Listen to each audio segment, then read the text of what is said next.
When it's time for an adventure on the open highway, one quick call to American Family Insurance gets you headed in the right direction. Our Travel Peace of Mind package is there if you encounter a bump in the road. From roadside assistance to rental car coverage, we have you covered. Find a local agent or get a quote at amfam.com.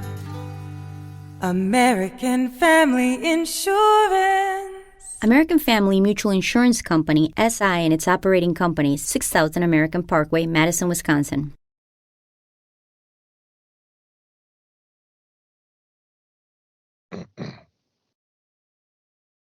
Hey, welcome to the From the Shadows podcast. I am your host, Shane Grove, and not with me, again, is Jason, the super producer. I did talk to him today for quite a while, and the best way to put it is he said to tell everybody he'll be back soon because, man, you and the Howler really need some help. So he's not too far off on that assessment. You know, I think the Howler and I are just, it's just within our reach to record episodes and get them up so everybody can listen to them. So, once again, we apologize that they may not be the best quality, but, look, we're just the beauty behind the operation. We're not the brains. So, Jason's the brains, but he says to tell everybody thank you still for the prayers and the well wishes and the thoughts. He's getting a little bit better every day. And I think he might be back next week for maybe one or two episodes. So with that, I want to remind everybody before we start the episode that if you have a story or an encounter or just anything you want to talk about with us, get a hold of us at the From the Shadows podcast Facebook page or the After the Shadows Facebook forum page. You can find me on Instagram at Shane Grove Author, or find our Instagram From the Shadows Podcast, or go to FromTheShadowsPodcast.com and hit the contact button, and you can get a hold of me, and we'll answer back, I promise. Okay? So, because we'd love to talk to you, and if you have a great story, we'd love to have you on the show. So with that, I've been super excited, waiting patiently to have these two gentlemen back on.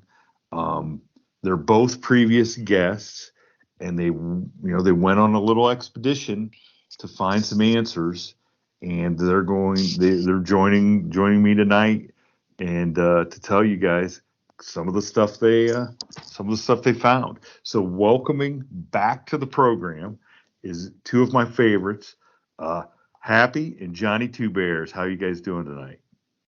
Doing great, Shane. I'm doing good, man. Really good. Good. Considering what you guys are going to tell everybody, I'm just glad that both of you were able to come back on the show and share some experiences. So absolutely. So for our loyal listeners, everybody will know that Happy was a guest on the show, had an experience 30-some years ago that shook him to the core, and that Johny and him kind of hooked up through the subject of Bigfoot, and right, that's how you guys got to know. Yeah. And Captain Joe, who was a recent guest, and that Johny basically convinced Happy into going back and kind of facing what happened and just see what was still out there. So I'll let you guys jump into how this all kind of started and what happened not too long ago. Happy, you want to kind of real quick go over the story and why? What happened? To touch briefly on it, I met Johny through Captain Joe. Captain Joe and I had similar experiences, very close to one another. And he thought that Johny and I should get together and talk. This was when we were first forming my relationship with all of this. And Johnny and I started talking, told him what was going on, and whammo bammo, I guess 6 months later, we go out in the field, and here we are. Yeah. So Johnny, when you first heard Happy's story, what did you think? Like, what was your first reaction to that? Well, I mean, there's a couple ways of looking at it, but when you hear a story like that from somebody you don't know, everybody is going to be like, is this guy embellishing? What did this really happen? Blah, blah, blah. And that's why I like our group, and what we do is we take the time to get to know people, and you get to know people on a personal level, and you find out, he's as solid as they come. And his experience, just from a research point of view, it told me one thing. There's a lot of people that they may have a sighting. Maybe the creature's just passing through. Maybe they have, they find the structures, the footprints, they get a rock thrown, something like that. And we hear about that stuff all the time. But Happy's story, to me, not only did these creatures had a couple different options. They could have seen him and just left, but they chose during the day to sneak up behind him and approach. Now, I don't know, no idea what their intentions were, but then for him to wake up however many minutes later sitting in the front seat of his truck and not know how he got there, that told me that these things really wanted him out of there. So much so that they picked him up and they carried him out. And that's not something you hear a lot. So to me, that says they don't want to leave. That is their area, and they want this human out. So it was very, very intriguing. And then you throw together the fact that it's only 20 minutes down the road from Captain Joe's property, and he's having activity out there. Just only made sense for all of us to try to come together, talk it out, get a game plan, and go out there and see if we could. This is a huge area. How many acres is it, Happy? At one point, it was like 1,700, all owned by the same folks. But as you heard, it's been broken up, and it's now right at about 350 contiguous, somewhere around in there. But it's all still agrarian, and none of it's going to ever be built in condos and stuff like that. It's farm. And there's like a square. What's a square country mile? Is what, 600 and some acres, maybe? I think it's something like that. I'm not sure on the math there. Yeah, so that is. In fact, I'm going to look it up just because I want people to get an idea of how big this area is. Yeah, I did send you some pictures as well to kind of get. I mean, I know this visually and all that, but yeah, I mean, it's just fields. Yeah. So so here you go. There's 640 acres in a square country mile, and like where I live, when I go down the road, there's an old horse farm. It was a harness racing farm, and they owned, the people that live there on the property now still own this whole. So it's wide open because it's all pasture land. So you could see what 640 acres all by itself really is. And when you start thinking that's 3 times that much almost, it's unbelievable. Like it's an unbelievable. And then you've thrown woods on top of it, right? It's basically covered in woods. That just is an unbelievable amount of acre area for something to hang out in and never be discovered, There's only Happy. How many family members go out there? Was it like 4 or 5 adult men that frequent the area? At most. Not many people at all. At all. And I will say, if their intentions were to get Happy out of there and keep him out of there, they did a pretty good job. I have to agree. Yeah, and I just do kept him out of everywhere for 30 years. I do want to say, as far as I don't know if I was carried or not. I'm not comfortable saying that I was. I honestly don't know what happened. Okay, just that's something that to embellish it. It sounds good, but I can't for sure say that happened. So I'm just throwing that out there as a qualifier. I don't know what happened. Well, there's a 50-50 chance, right? You either Yeah. blindly stumbled back to your truck and got in and sat down, or something picked you up by the scruff of your collar and said, "Okay, get out. You need to get out of here." Yep. And I'm just, but like I said, I just wanted to say that. So, And either way, yeah, it's pretty telling and incredible. Like, if you to imagine being so scared that you just blindly end up back in your truck. Like, I would think if you were so scared that you had no idea what you're doing, you'd end up in the middle of the woods. You just take off running. Or in the creek that was right there. Yeah. So, absolutely. I mean, like I said, I can't say. Yeah. And I mean, no, I understand, and that's and that's pretty fair of you to come out and say that. Just like, hey, I don't know, but I mean, of course, there's only a couple options, and we all know what think about the other ones. So I really don't want to think about the other ones. You don't want to think. You don't want to think about bad. It scooping you up in your arms and just kind of rocking you like a little baby. Not at all. All right. So now, Johnny, you got happy, convinced. Okay, we're going to go back out there. What is your guys's number one? What are you hoping to find? How do you kind of put this little expedition together, and what's your plans as you head out there? Like, how are you going to approach this? Well, we got a small team. It's me, Happy, Captain Joe, Scott DeForest, which is another friend. He's a researcher. He's actually part of the group now. And a guy named Joey Bruce. He goes by Lone Wolf out of Florida. He was basically a friend of a friend I met down there, and he drove up to go out with us.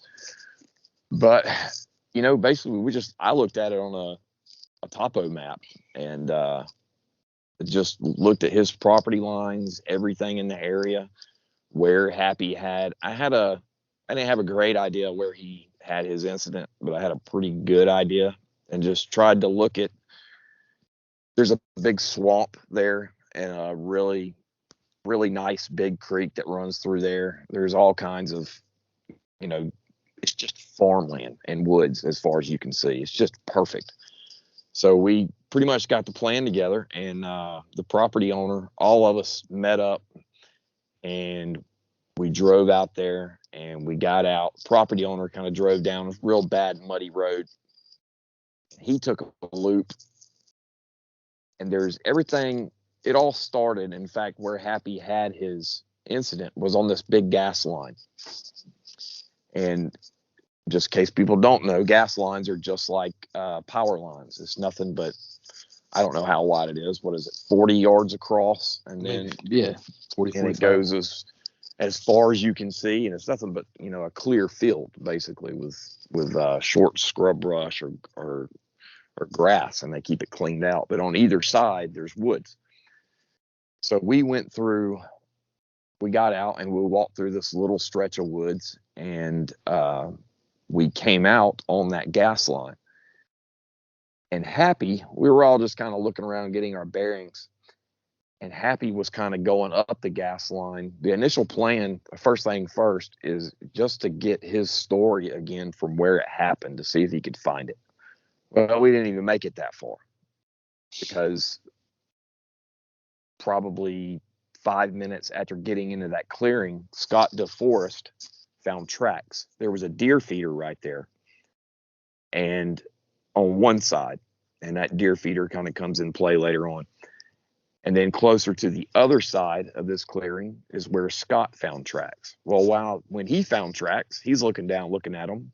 I walk up to a track, and there's one where I'm at, and Scott's got a whole trackway. He's got, I think in that clearing there was maybe 5 or 6 separate tracks. And we're all just kind of shocked, not really shocked, but just kind of excited. Like we're right there in the same area. And this starts out great, of course. You know, we've got these tracks. So we follow the tracks, and we split up into two teams, basically. Me and Scott keep following the trackway, and we're trying to see where it went. So we're going one way, and the other group, which is who was it? It was Happy, Me. Joe, And Joey. and Joey. And Joey kind of split off kind of on his own a little bit. But anyway, while we're doing our thing, me and Scott trying to follow this track or trackway, they call us, "Hey guys, come look at this." So we get back together and walk in the direction of where they're at, and we walk up on, and I'd never seen this before. It was a big, huge pile of pine straw. It was a perfect circle pine straw bed. It looked like someone stood in the center, like got down on their hands and knees and drug all the pine straw. Imagine a donut, but the hole is the pine straw. And then right in the middle of the pine straw is this dip. Like, and we made a short documentary about it, but you'll see I even lay down in it, and it's big enough for me, probably something bigger. And Happy, you want to talk about it? It was the craziest thing I've ever seen. I mean, just walking through the woods and came up on it, and it was probably about, what do you think, 10 feet around. And I mean, I used to spend a lot of time in the woods. I don't anymore. I mean, I don't know what it is. Don't know what it was, but I've never seen anything like it. It just kind of floored me. Well, and I've seen what you guys, I saw what you guys put up for that. And so and here's what I would say is, so if you were we're all human, okay? Mm-hmm. So if you got lost out in the woods and you were cold and you wanted some place to sleep that might provide some warmth and keep you off the wet ground, that's what you would do, right? That would have been perfect. Yeah. Exactly. Mm-hmm. So no other animal that I know of, really, that bears don't do that, I don't believe, right? I mean, No. Well, even an animal couldn't have done this just because of how perfect it was. Like, it was almost the ring around the outside circle was just perfect. It was an absolute perfect circle from whatever did this, drug the pine straw from the outside to the inside, and it was almost perfect around it. I mean, I've seen stuff kind of like that before, but in person, I'd never seen anything like that, and I'd never seen it so obvious. So either we have a human did it, we have a Bigfoot did it, or you have a new phenomena, and it's an alien. Right, some kind of. It's a pine. Alien circle. raccoons. Instead of a crop circle, the aliens are making pine straw circles. Yeah, I don't think so. But I mean, I know there's only so many things that are going to do this, mm-hmm. and it's either there was a human out there that was lost and got. And let's be honest, I'm not trying to make a perfect circle. I'm just trying to keep warm. You know what I'm saying? Well, so if a human did it, they intentionally hid their tracks. Yeah, because there was the only tracks in that area were just a few small deer tracks in that area, and there should have been, like, it went down to the dirt, so they pulled everything off the top of the ground to where it's just almost perfect dirt around the outside ring, and there were no tracks at all. Well, okay, so I'm listening to you guys tell this, so now I want to ask that. So where were the Bigfoot tracks in that circle or in that dirt around there? Well, we'll get we're kind of skipping ahead there, but Okay. I mean we okay. can go ahead and go there though, because that's pretty much what we found on the first day. That's all we found. But the second day, that was pretty much it, wasn't it? Happy on the Yeah, first day. that was it. I mean, we Yeah. took it because it started raining. Right. So the second day we went back out to the same area, and we went back. I got some more video of that bed, and we kept on going. And now we're headed kind of towards the swamp and the creek area. Well, probably, God, it wasn't even 50 yards away from the initial bed. We find a second one, but it's older. The water level, it obviously, because of the rain the day before, I don't know how many days it rained following up to this. Yeah, Was it like 3 days, I think, 2 or 3 days. Good set in rain. Right. So which was actually good because it helped us out. The ground was still wet. But the second bed was just like the first one, except it was obviously a lot older. And there was an actual what I believe is a Sasquatch track right in the middle of it.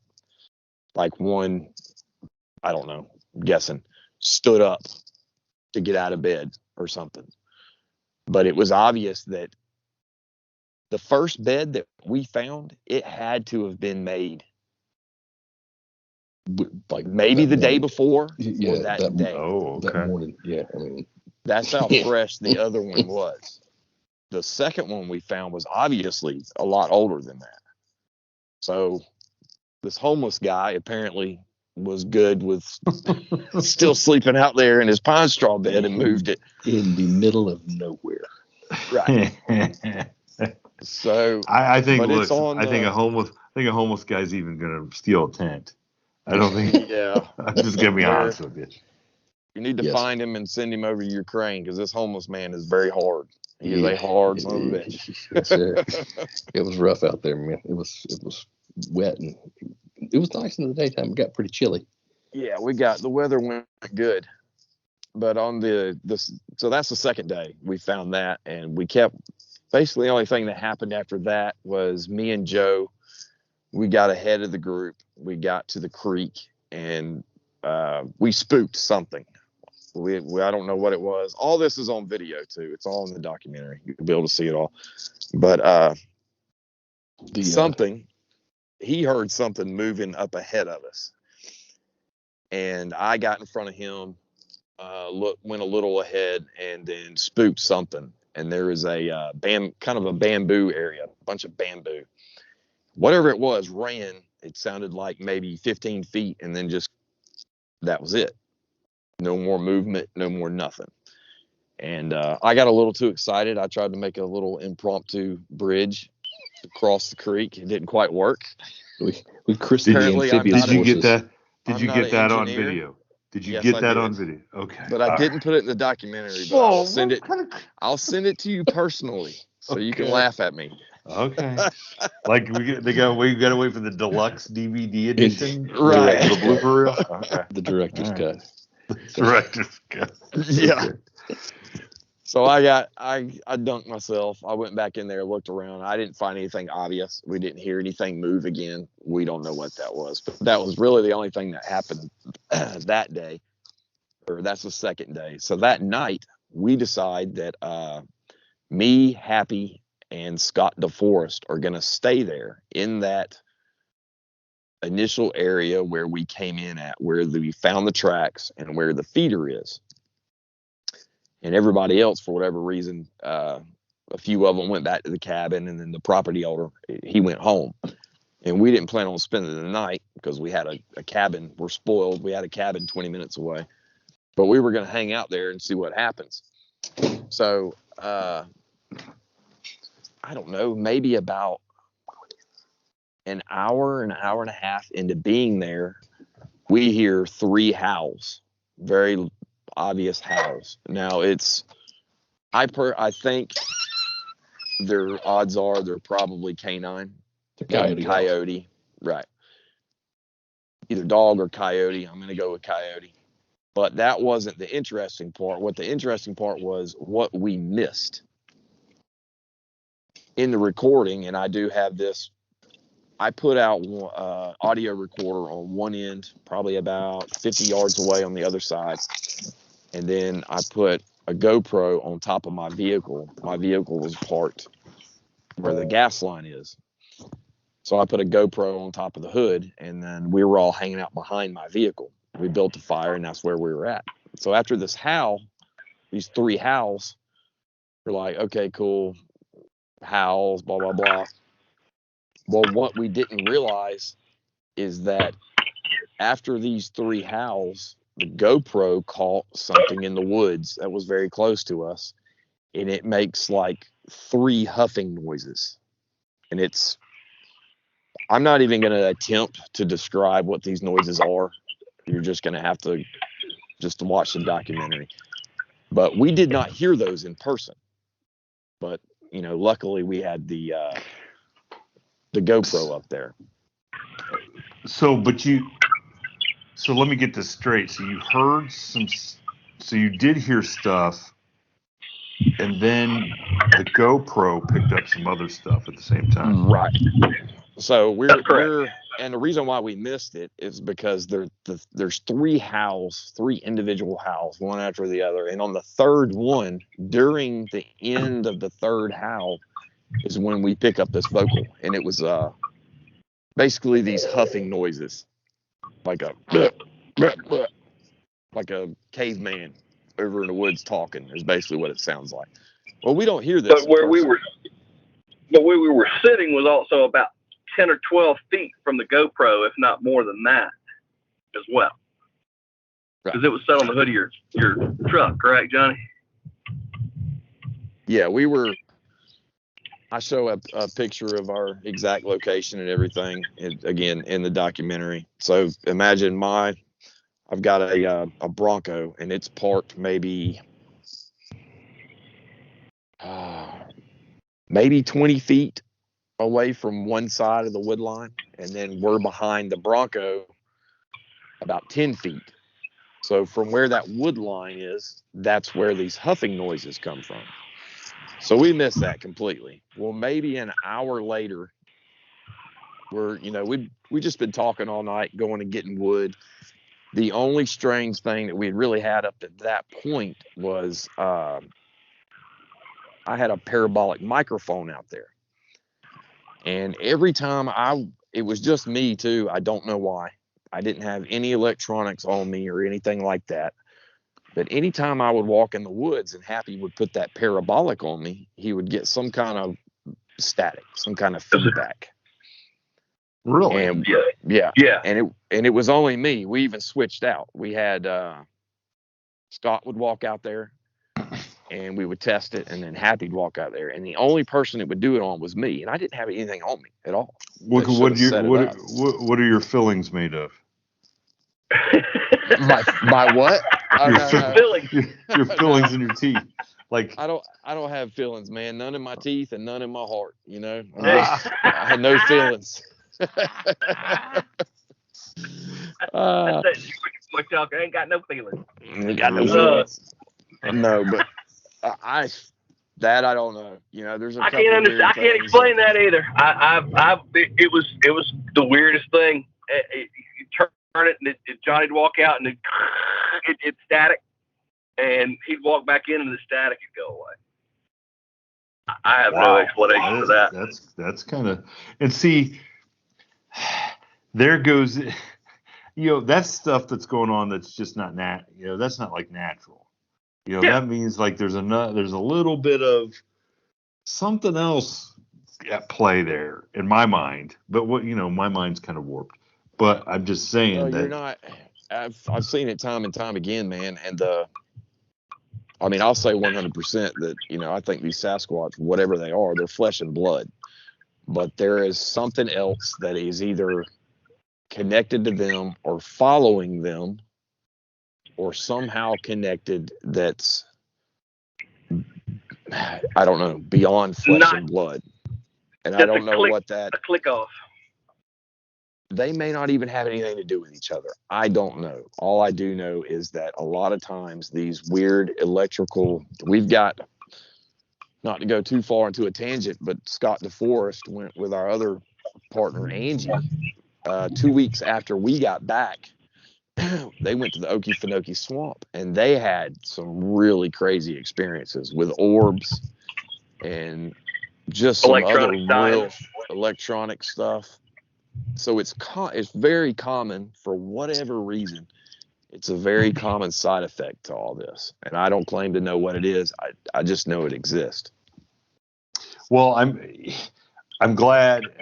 I just do not like it when people just draw the line in the sand and say they absolutely don't have anything to do with each other, because they have to if people are seeing them together.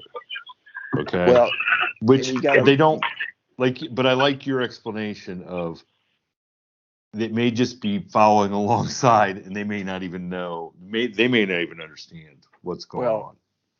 I mean, to me, I'm not a math genius or anything, but statistics, I mean, it's kind of hard to argue with statistics on a lot of things, but the probability of having these orbs and these electrical interferences happen along with Sasquatch activity just being random, I would think would be astronomical. You know, I mean, it'd be one thing if it happened every once in a while, but we're seeing this happen.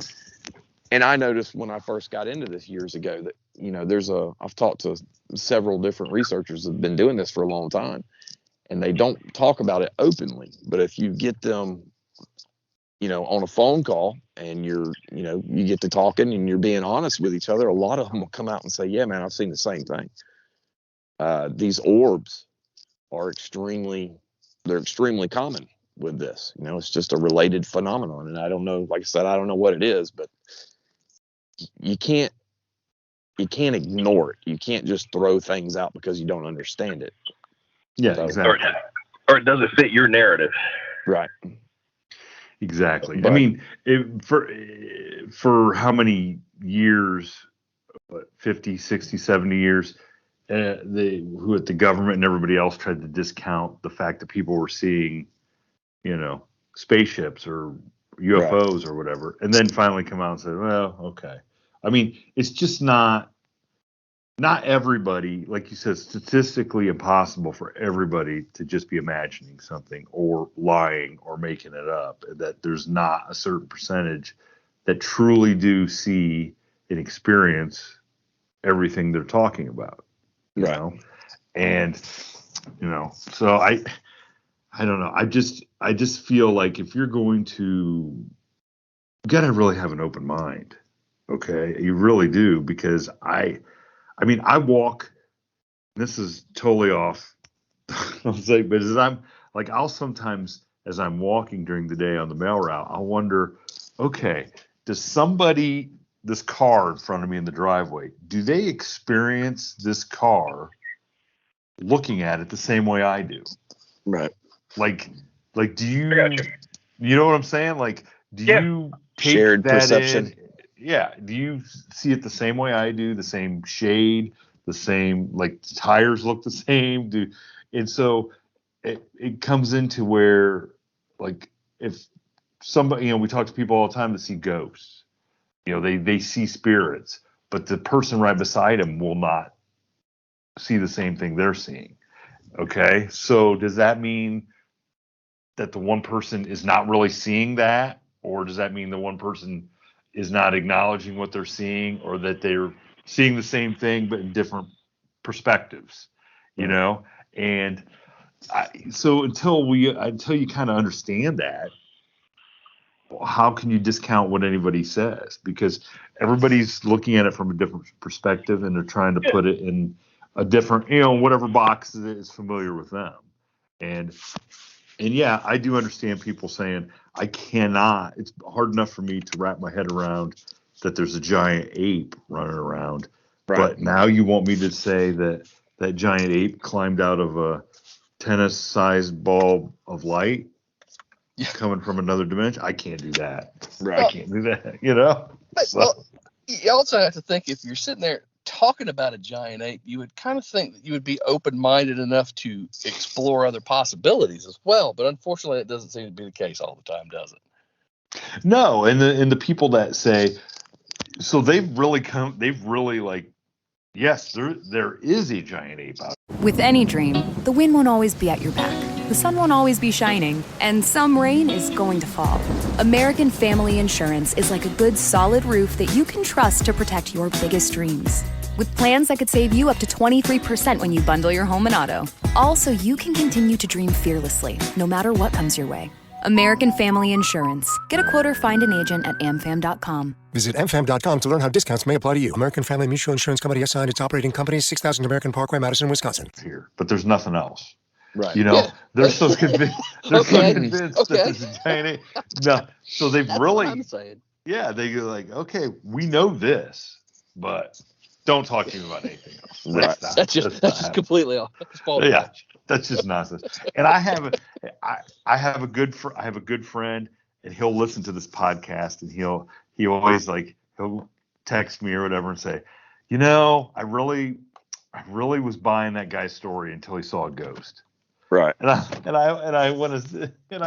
have the same kind of conversation with him as like, well, some people just experience that. It's like once you open that door a little bit, it seems like I just talked to so many people off the air and on the air that it's like once they crack that door open, it just gets kicked open and they just start experiencing all sorts of things.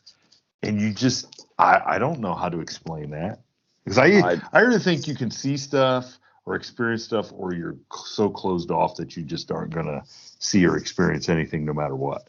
You know, I think that's just how it is. I think if you're open to, because I'm with you, Johnny. I think there's something else to Bigfoot and Sasquatch. There's a spiritual type of, I don't know that there's another dimension, but I think there's a spiritual type of component to them that is supernatural for lack of a term. And that doesn't mean like they can fly or, you know, burn buildings down with their eyes or anything. I just think there's an in tune with nature kind of spirituality with them that makes them just a little bit different than just an ape running around in the woods. It's very possible, you know, and there's other aspects of it too that,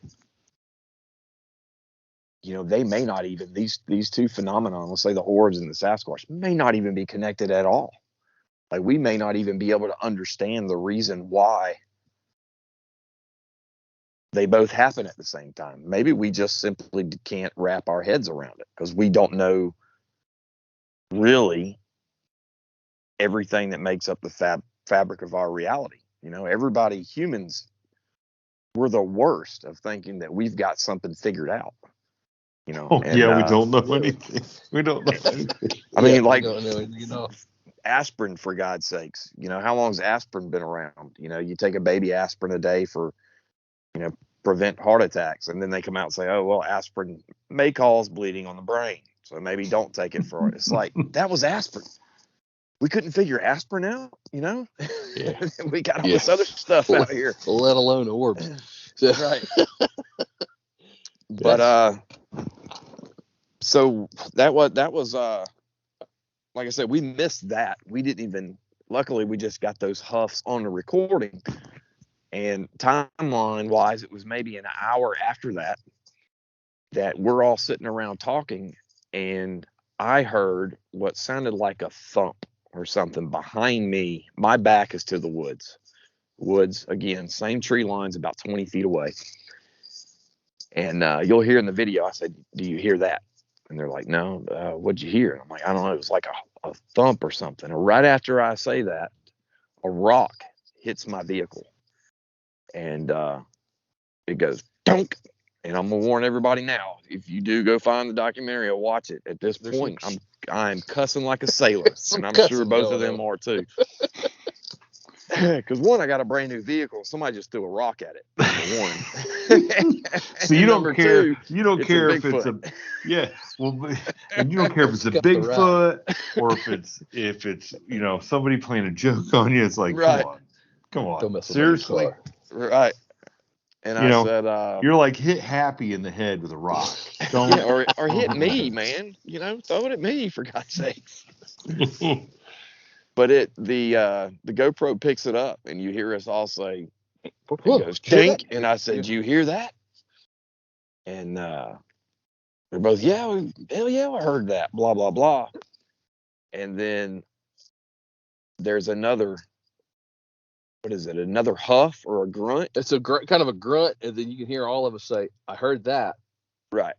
And about So there was that point, remember the smell, and it wasn't a stinky smell. It was it smelled like, my definition is pluff mud. I don't know if you know this. A real sulfury, decayed Didn't we mud start smell. smelling that like right before all that happened? Yep, it floated up, and then it backed off, and then it floated back up again. And that's the first time I've ever experienced that myself. You hear that all the time where there's a musty smell or smells like a garbage can or whatever. But that's the first time I'd ever smelled putrid anything. Smelling. No. But it was just a smell. It was the swamp where they live. I guarantee you they had swamp mud all over. But that's what I smelled. Right. So at that point, we hear the huff, and you can hear us all say, "I heard that. I heard that. I heard that too." Well, so after that, probably my favorite part of the whole thing and all the recordings is after we say, "Yep, I heard that." Now, all these are recorded, and I went through and I amplified the recording. You're going to be able to hear all this. Really, the huffs, great. You can hear them really, really well. And after we say, "Yep, I heard that," Happy grabs his flashlight and he turns it on real quick. And me and Scott are like, no, turn it off. And he turns it off just as quickly. Well, for that night, that was pretty much it. We didn't hear anything else. But when I got home and went through the recordings, whenever Happy turns his flashlight on, you hear whatever's in the woods go, like it's mad that Happy turned the flashlight on. Now, we didn't hear that. No, but it picked up in the audio on the GoPro, and it's, out of everything, that was probably my favorite. Just the knowing that It's reacting to him turning this flashlight on and being that close. I think there was two of them. I think there was one. It's hard to imagine, but say we're sitting around the fire and I turn around and I look at the woods. I think there was one to our left, up past my Bronco, and I forgot this part. During the whole sequence of this going on, every couple minutes you hear a mouth pop. It goes, but I haven't even gone through all the video yet, and there's at least 7 or 8 of these mouth pops, but we never heard any, not one of them.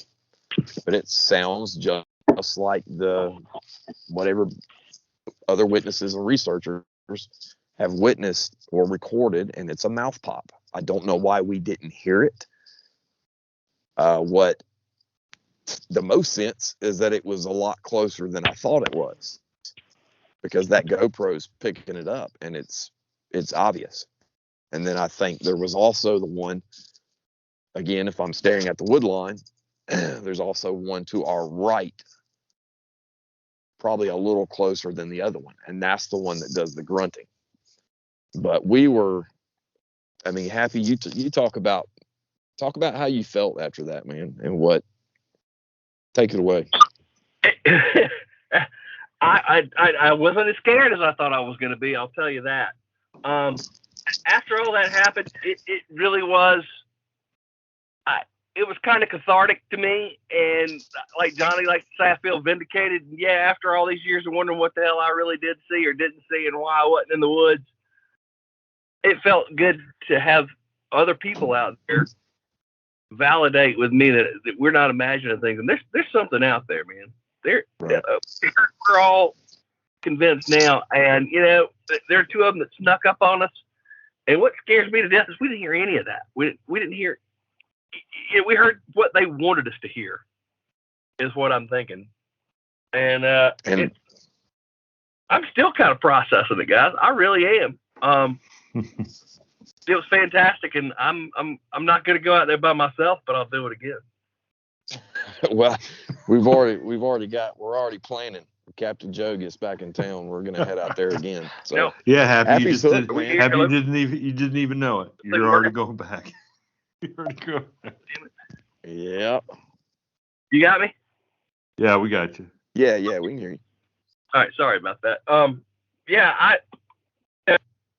time even a year and a half ago that we'd be sitting here talking about this, I don't think it would be. I would have told you you're crazy. I'm not going to do it. But I got to be honest. The first time I ever talked to you about this, I never thought you'd be going back, for sure. Well, never say never, right? Yeah. Well, yeah. I think that's the best part of all this is just Happy being able to. I mean, I know how it feels to have people, really just straight up not believe you. I mean, I don't really care all that much. I mean, I do care, but I keep a small circle. And if I'm telling the truth, then I'm sorry. You're just going to have to deal with it. I'm not going to feel bad about telling the truth. And I know Happy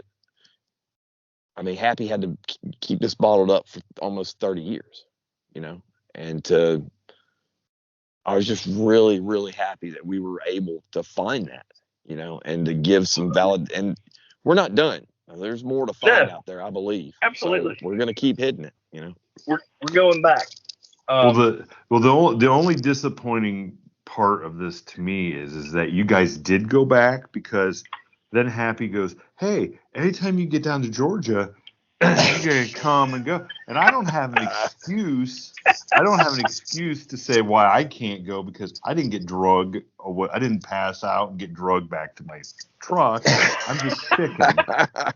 And, and so I'm kind of disappointed that you got him to go back out there, because now I look like even a bigger chicken. So, Well, I think a lot of it also had to do with the company and who I was going with. I would agree. Really, with that too. really good group of guys, and I definitely felt comfortable around them, and that made all the difference in the world. I knew nobody was going to jump in the truck and leave me. Oh no, that never happened. Absolutely, and I might pull Joe's leg off and leave him, but well, you just got to have one flow guy. Well, don't. In case you didn't listen to the interview with Joe, I did bring that up to him. Yeah. I don't think Joe has to worry about much. I told him, I said, well, make sure you're a good shot. You can get one of them as they run off, and then you can crawl. Then you can hop past them as they lay there. Everybody listening to this is like, are they talking about a guy with one leg? That's terrible. Then they have to go back. They have to go back and listen to the Captain Joe. Yeah, absolutely. Yeah. The background on that's fantastic. Yeah, but I think this is, I mean, listening, knowing all three of you guys now and getting to know your guys' stories and not just having you on, but talking to you guys off the. I mean, I hope that that our group text message never makes it out to anybody, because but they would all be jobless. Yes, but it's you get to know you guys and understand that we do have fun and we do make light of some things, but this is serious stuff. I mean, absolutely. Like Happy going back out to the spot and then you guys experiencing this, and that's what I was going to ask you, Happy. Like the first time when you walked back out onto the property, was it surreal, or were you taken right back to that time 30 years ago? It was really surreal to go back, and fortunately that my buddy was with me, and I never really told him what happened, and he still didn't believe us. To a certain extent, I think we opened his eyes by the end of it, but it was very, very surreal, and like I said, it was very cathartic, and in a sense, and I think I even say it in the film, is that it's coming home to me. I grew up out in those woods, and it was a tonic that I needed to get back out there. It's something that's been missing from me, and these guys helped give that back. And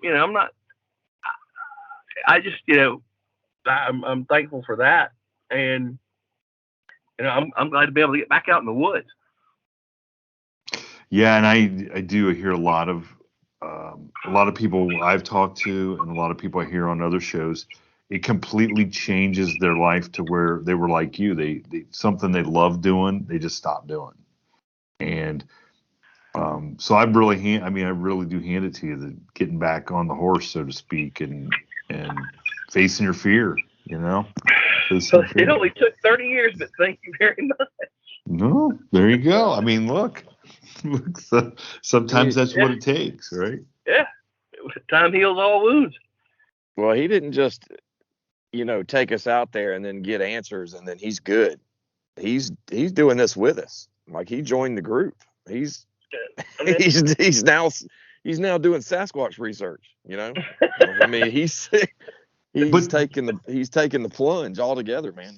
I can't blame you. I mean, because I can imagine with something like that happens, you do want to find more answers. It's like, I want to know. Well, it is. It can definitely turn into an obsession. Well, I want so Johny, tell everybody where they can go and watch this documentary, or what you have up so far. Or is what you have up so far, are you putting up, or are you going to put up some more stuff? No, that's it. I may go back put. Okay. I've got a lot of like I said, I had the GoPro out there. I think I've got like 4 hours of continual GoPro audio. I mean, it was running, but it's at night, so you're not going to see anything. But who knows what else I'm going to find in there. Hopefully there's something else in there, but I'll put up clips. But just we're on YouTube, and it's the Sasquatch Encounter Brigade, and go on there, and it's loaded. They're individual. I think it's 5 parts. It just made it a lot easier to load. I'm not a computer guy, and it took me about 3 weeks to put all this together, which is a little ridiculous, but it did.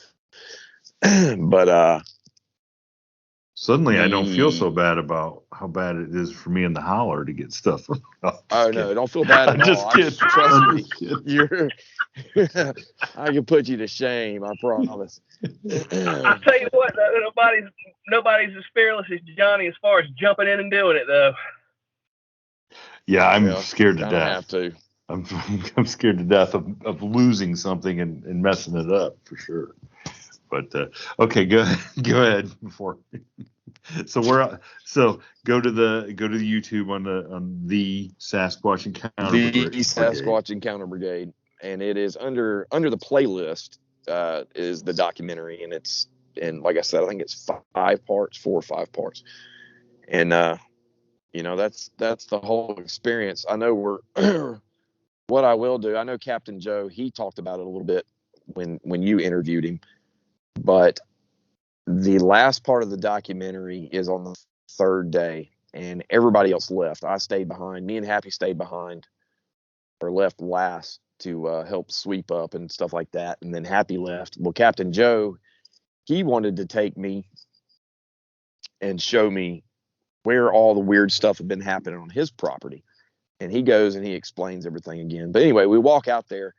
Now, a couple months ago, he had told me that he had used a tractor to clear a new road to get down to a blind that he had in another gas line.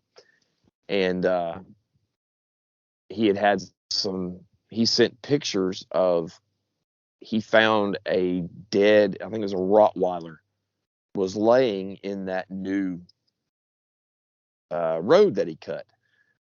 And there was other trees and stuff drug across, whatever. That alone wasn't that crazy, but he had also had his feeder and his trail cameras completely destroyed and like thrown in the woods. And he said like the trail camera wasn't just taken apart, like it was ripped apart in pieces. Like it was smashed and then spread out everywhere. And, he had weird things happen out there and blah, blah, blah. So we go out there and we're walking up. He's going to show me the dog. And I'm like, well, hey, is this it? He was like, no, that's a new one. It was another dog skull on the same little stretch of road. We're only talking maybe, oh God, maybe a 50-foot long road that goes from one field to another field that he had cut. I'm like, okay. Well, we keep on walking. I'm like, well, here it is. He said, no, man, that's not it. So now there's a third one.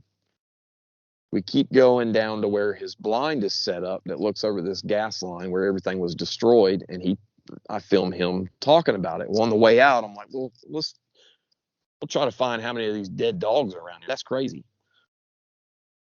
You know, again, go and watch it. By the end of this, we wind up finding 25 canine skulls and numerous body parts in this one area. And we're talking about 2 days before that, we found a freshly killed dog about 100 yards away on the other side of the fence. So altogether, we were only out there for maybe 30 minutes. Altogether, there's been about 26 dogs drug into this area. And there's really no rational explanation. You cannot get to this part of the property on foot. If you were to kill a dog and decide, hey, I'm going to go, and it's right next to his blind. It's only on like maybe a small quarter-of-acre piece of woods in between these two fields. And it is absolutely covered in dead dogs. I know some of them are dogs. There may be a few coyotes in there. I don't know, but I know for sure a lot of them are domestic dogs because of the size of the skulls. And the even weirder part about that, there's no collars that I could find. But the craziest part is that he only noticed that one dog. And now there's, in that particular area, I think it was 24. That's but crazy. Some of those skulls had been, the animals had to have been dead for a year or two. But the skulls brought in there. Like, we're talking old, and this stuff is right outside of his blind. There's no way you can miss it. So in between the road that he cut and in between his blind, that whole little section of woods is filled with dead canines. And so the belief is that I think they're trying to run him out of there. Like, they brought him in after he cut all that stuff and said, here you go. Yes. Here you go. It's not like they were there and he just didn't see him. No, it'd be impossible. He would literally have to close his eyes, have somebody walking to his blind, and then him only look in one direction. That's how obvious all these bones are. I just kept walking. There's really no telling how many are actually out there. Because like I said, we only spent 30 minutes. I didn't do any digging or nothing. I would just walk, find one, count it, and move to another. And just skulls, no other bones. No, there were other bones. There are some. There were. Oh, okay. Yeah. There's all anywhere from just skulls to full skeletons of the dogs. And there's no, it's hard to imagine the area without looking at it, but we show it in the videos. And there's no, if somebody was going to dump dogs, let's say you had a sociopath killing people's animals. Yeah. That would be the worst place in the world to dump them. Number one, you'd have to stop them on the side of the road. You'd have to walk 500 yards and then go up a hill, and then they'd be dumping them right where there's trail cameras in front of a guy's hunting blind. So that's not rational. The property owner is a 60-something-year-old woman that doesn't have anything to do with the property, or was a vet, and she breeds dogs, but like little bitty dogs. Like, she's an animal lover and a vet. So there's no... She certainly, even if she was doing it, she's not going to do it where you guys are going to find it. No, there's no way she would dump them. That would be literally the worst place on that property to dump them. There's a swamp. If you got out at the road and decided to go all the way up the gas line and up the hill to dump these animals, to the right, on the other side is a swamp that you literally can't even get into. So it's really hard to, just the animal bones itself would be weird, but all the other information that Joe's given us about the, and his daughter was out there with him, helping him pick all this stuff up. And the sounds he's heard, and the fact that he was rushed while he was near that swamp. He was rushed by something. He didn't see it, but it was very large. And, Captain Joe's, he's a combat vet. He's as steady as they come when someone's standing there holding a gun. And he's admittedly rattled hunting in this area. And he's hunted all over the world. And I know. Yeah. Yeah. For him to get rattled hunting is that doesn't even make sense. And it's just it's all coming together, man. And this isn't the end. We're gonna keep going out there. Like I said, we've got trying to plan a trip right now and to get out to both properties again. But it's, we're making progress, and we're gonna share everything we find. Absolutely. But that's pretty much it. Well, that's I encourage everybody to go and check out the documentary. I mean, and just see for themselves what you guys are talking about, because like I said, the proof's in the pudding, and to hear the vocals and to see those skulls. I mean, I've seen the video of the skulls, and it's just like, I can't believe it. Like, seriously. I mean, look, I'm a mailman. I'm not really brokenhearted that maybe a dog or two ends up missing. Okay? I knew it was coming. I'm not brokenhearted. That's terrible of me to say, but believe me, there's a couple that if wait a second, where were you at a month ago? You got a couple on the list, huh? Well, they'd be little tiny skulls, because it's those little ones that just don't shut up. So that just part was just like, wow, this is crazy. Like, it just doesn't make sense at all. It really doesn't. It's the things that you try to make sense of that don't make any sense in our rational, or what we think is rational, train of thought.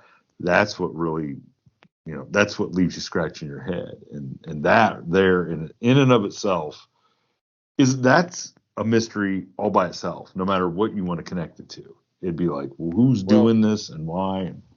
Right. And it just, there's a lot of reason why we share as much as we do in the process and everything. Is I want other people to be able to do it too. And I don't want people to get the impression, though, that everything we find that's weird is automatically Sasquatch. In fact, that's exactly, we try to rule everything else out first. And if there's something like with the beds, the pine straw beds, I started looking up animals and stuff. Now, I knew there wasn't any animals in Georgia that would do that. And there's no animals that I know of in the world that big that would make it that perfect. But we still all went to the internet and looked it up and made sure that, there wasn't some rational explanation. But when you get a situation like at Captain Joe's, and you've got the busted trail cameras, deer feeders, then the dogs, the noises he's heard. He even had he told the story about the guys clearing the area where their control panel on their tractor that they left out there every night was completely destroyed. All these things put together paint a picture. And that's why, we pick the areas that we do. And these, man, what it looks like to me, we kind of hit the jackpot. Hopefully we don't, run them off. But after being there for 30 years, like we kind of proved with Happy, I don't think they're going anywhere. So. No. And I guess if I do get to Georgia and I have time, I will make you guys take me out. We'll take you to Taylor's barbecue for the buffet before we go, so you're nice and fat. Oh yeah, that's a good spot, man. I'm glad we went there. Listen, what podcasting doesn't show you that I'm probably already nice and fat enough. I don't need to go to the barbecue. Okay. Well, yes, you do. Yes, you do.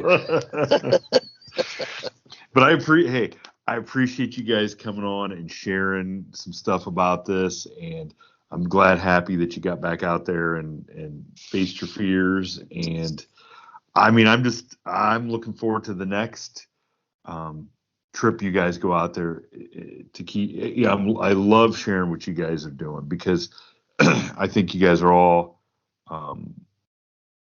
super great guys and are earnest in what you're doing and really put this subject in a great spotlight because I think you guys are people that people can listen to and say I believe those guys. I believe everything they're saying, and I think that's important, to come across as earnest and trustworthy guys for sure. Well, I know when you do this, I mean, you are, and I say this all the time, you are instantaneously asking strangers what kind of person they think you are. Whenever you open up, like when Happy has to make that decision to open up to people and to come on your podcast, they are literally giving anyone who listens a chance to instantaneously judge them. What do you think their character is? And, it's extremely hard to do that. And,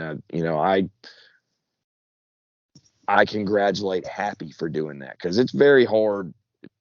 It's hard for people to come forward like that. And that's why I enjoy doing what we're doing is to be able to add, those pieces of evidence. And I don't expect, some of the things that have happened to me, I don't necessarily expect everybody to believe every word that comes out of my mouth, but that's why we try to get the evidence to show you that, hey, these aren't just stories. These are, you can find evidence to put together with the stories and a couple other pieces of information. And anybody can do this if they have the time and the patience and the interest, that it's not some, unreachable task to get your own information and your own, just want to spread the wealth, man. Spread the information. Well, and I do think it helps other people come forward and share their stories, and it is cathartic to be. I know there's people out here listening to us every week. They listen to Wes. They listen to some of the other podcasts that do Bigfoot and paranormal, and I know definitely those people that are listening that don't want to share. It still does make them feel a lot better to know they're not alone. Yeah, that is for sure. So I appreciate you guys, and I hope all of our listeners have enjoyed this, and they'll go check out the documentary and let Johny and Happy know what you guys thought. When you go check it out, go leave them some comments. Hopefully they're all positive. Yeah. No. But hopefully they're all positive. I'm not above criticism, but just be nice. That's all I ask. Just nice.